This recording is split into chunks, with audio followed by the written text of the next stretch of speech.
Hello, fellow bibliophiles, and welcome back to Blatantly Bookish. I'm Marissa, and today I'd like to share a list of 23 things that I would like to read in the year of 2023.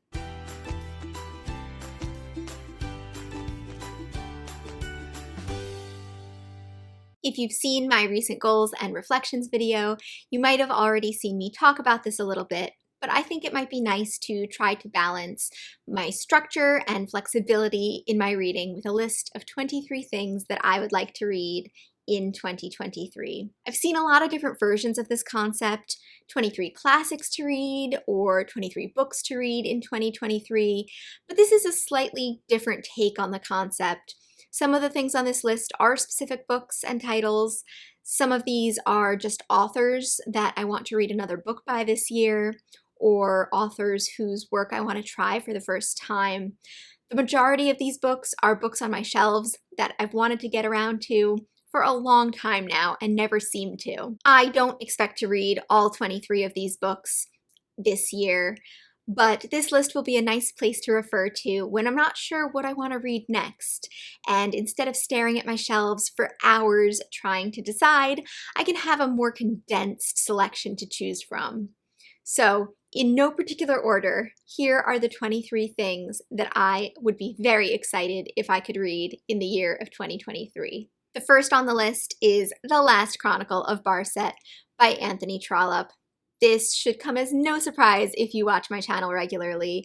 I love Anthony Trollope and have been ever so slowly making my way through the Barsetshire Chronicles series. This is the 6th and last book in the series, and one that I've wanted to get to for a long time, but never seemed to pick up, mostly because I am a little daunted by finishing the series. If that was the issue, I now have his next series, the Palitzer series, a few books from that on my shelves.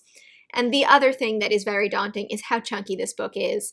But I know that if I just start it, Anthony Trollope's writing will carry me through and I will just devour it. Next on this list is Kurt Vonnegut.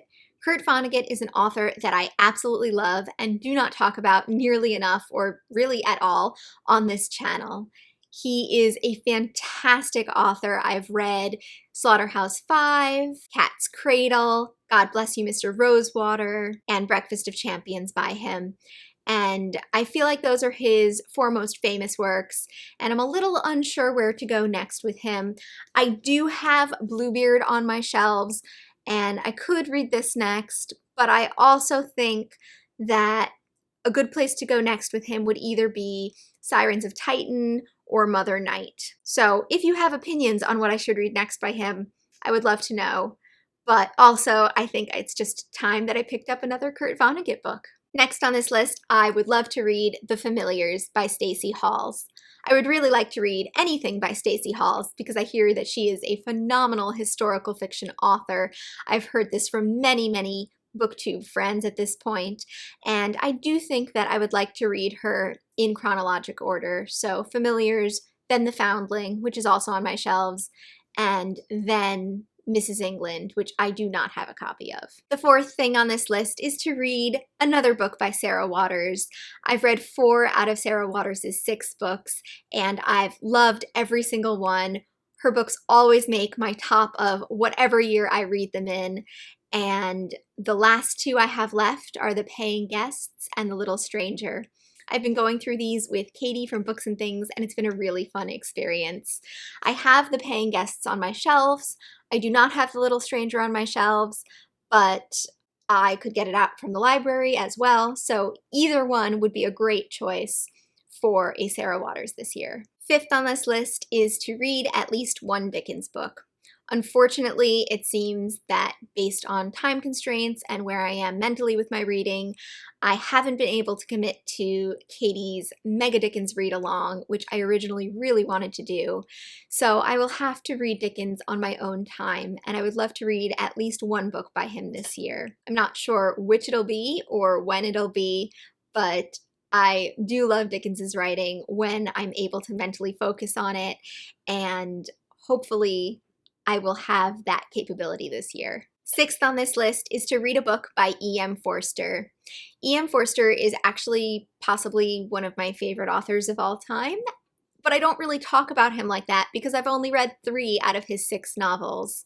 I've read Howard's End, I've read A Passage to India, and I've read Maurice, and I've loved every single one. But I feel like I haven't been in the right headspace to pick him up again because there's just so much depth to his writing, and I really want to be in the best headspace to analyze it and think about it. The 3 books I have left to read that are on my shelves are The Longest Journey, A Room with a View, and Where Angels Fear to Tread. I know that Jen, the librarian, is hosting a read-along of all of E.M. Forster's work, and hopefully I'll be able to work one of those 3 that I haven't read yet into her project.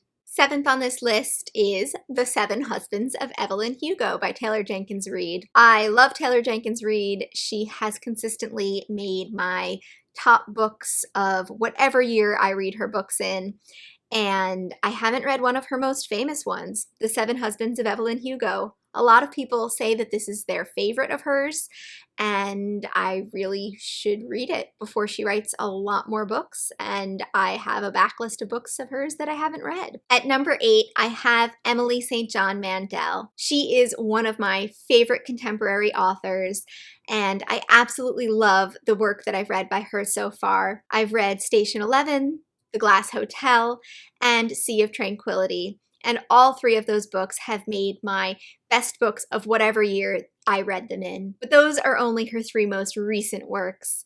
She has written 3 books before she made it big with Station 11, and I haven't read any of those. I have all 3 of them on my shelves. They are The Singer's Gun, Last Night in Montreal, and The Lola Quartet, and I would love to read at least one of those this year. The next book on this list is Wakenhurst by Michelle Paver.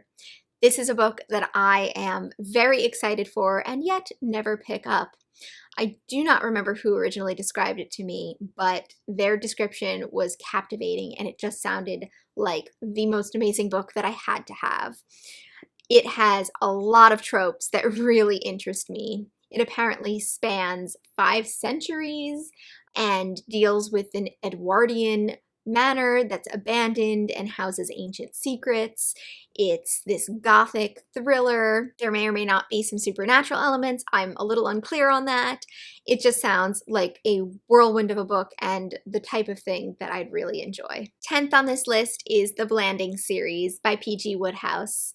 I honestly thought that I just didn't like P.G. Wodehouse or his writing until I discovered the Blanding series. I wasn't a huge fan of Jeeves and Wooster, but when I read the first of the Blanding series books, something fresh, something just clicked, and I really enjoyed the characters and the whimsical style of writing, and it was just a whole lot of fun. So I really would like to revisit those characters and continue on in the series. The second in the series is Leave It to Smith. I like to say P. Smith, even though the P is definitely supposed to be silent. I do have the first 5 books on my shelves, so if I read this and am demanding more P.G. Wodehouse, I can go on to the 3rd if I so desire. Next on this list is Elizabeth Gaskell. I have talked for a long time about finishing her main novels, and there are 2 that I still have not read and am a little bit intimidated by for one reason or another, and those are Ruth and Sylvia's Lovers. Both of these books scare me just a little bit. Ruth, I've heard, is really tragic and really sad, and even though I read a lot of really tragic and sad things, when I know that they're going to be heartbreaking, I'm more reluctant to pick them up. And then Sylvia's Lovers, I've heard, can be really difficult because of the dialect that's involved in reading it. I would love to have an audiobook of Sylvia's Lovers to compensate for that, but I've had trouble finding one, even though I've been looking for years. Still, I feel weird saying that Elizabeth Gaskell is one of my favorite Victorian authors when there are 2 major works of hers that I have yet to read, and I would love to get around to these 2, or at least one of these 2 this year. Next, I thought I would stick just a little nonfiction on this list. I know that my reading skews very heavily towards fiction because it's so much fun to escape into different worlds, but nonfiction can be wonderful sometimes too, and I would like to read at least one Bill Bryson book this year.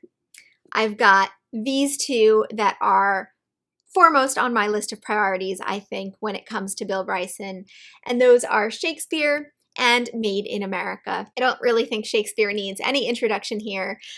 It's all about Shakespeare, his life, his works, and it's pretty slim, so I'm interested in seeing what wonderful condensed version of Shakespeare Bill Bryson has created. And Made in America is, as the cover suggests, an informal history of the English language in the United States. I'm really hoping that this book will discuss the differences in American English and English that's spoken in other places, specifically Britain. And I'm also hoping that it will just talk about what makes American English special and how it's evolved with the history of America. I love nonfiction books about language and nonfiction books about authors as well and about writing. So these two are right up my alley, and I hope that I get around to them, or at least one of them, this year. Next, I have a nonfiction book that I've been meaning to get to for a very long time, and that is Madeleine L'Engle's A Circle of Quiet. This is a journal that Madeleine L'Engle wrote. It's the first in a series of journals, actually, called the Crosswicks Journal. And this was a very, very special find for me at the Strand. It's actually a signed copy, and something about it really intrigued me, and I think it is this quote on the back of the book. "I know it will give great consolation to ordinary people who sometimes wonder why they bother to get out of the bed in the morning." And that to me just seems like a kind of book that I want to read, something that makes the ordinary extraordinary, something that makes you excited to be alive. So I really do hope that I get around to this one. Next is The Miniaturist by Jessie Burton. This is a book that has been recommended to me by many different people. Everyone heralds it as an amazing piece of historical fiction, which is something that I absolutely love. And I believe it takes place in 17th century Amsterdam and is about a miniature house or a dollhouse of some sort that has some supernatural element to it, either comes to life or begins to take on a life of its own. It sounds creepy and gothic and wonderful, and the kind of thing that I would love to cozy up with this winter even. Next is a book that really needs no introduction, and that is Hamnet by Maggie O'Farrell. I haven't read anything by Maggie O'Farrell, and I'm probably the only booktuber who hasn't read Hamnet yet. I actually started it on ebook, but then it was returned to the library before I really got into the book, and I just never picked it up again. Then my mom gave me a copy, and it's been sitting on my shelves ever since. I really want to read something by Maggie O'Farrell, and I feel like Hamnet will be the best place to start. I've heard great things about The Marriage Portrait as well, and she's just an author I want to explore in depth, and this is a book that I really want to read. Next on this list, I would like to read a book by John Steinbeck. I thought that I really liked John Steinbeck when I read Of Mice and Men and East of Eden and The Pearl by him, but then I read The Grapes of Wrath, and I absolutely hated it. That's a discussion for another time, but I think it's high time that I read something else by him, and hopefully he can redeem himself in my eyes. I have 3 other books by him. I've got Tortilla Flat, Cannery Row, and Travels with Charlie. I think Tortilla Flat comes before Cannery Row. I think that they're loosely connected somehow, so maybe that's where I'd start. We'll see. 17th on this list, I have The Left Hand of Darkness by Ursula K. Le Guin. Oddly enough, I have never read any of Ursula K. Le Guin's fiction. I've only read her nonfiction, and in doing so, I absolutely fell in love with her. No Time to Spare was one of my favorite books of, I cannot remember what year I read it in, but it really sticks with me, and I've read a few of her other nonfiction books since. And in one of those books, there was a quote from The Left Hand of Darkness, and it just seems like a really intriguing look at gender and a really interesting concept for a book. It takes place in an alien world whose inhabitants can choose and change their gender at will, which is a really interesting concept, especially when you realize that this book was written in 1969 and is still incredibly interesting and relevant today. Next on this list is Celeste Ng. I don't have any books on my shelves by Celeste Ng, but she is an author that I've been meaning to pick up for a very long time now. I've heard amazing things about her writing style, and I know that she just came out with a new book. I believe it's called Our Missing Hearts. However, I think I would probably start with Little Fires Everywhere or Everything I Never Told You. If you have opinions on which I should start with first, I'd love to know, since I'm getting them out from the library anyway. Another author who intrigues me and who I'd like to try is Tia Obreht.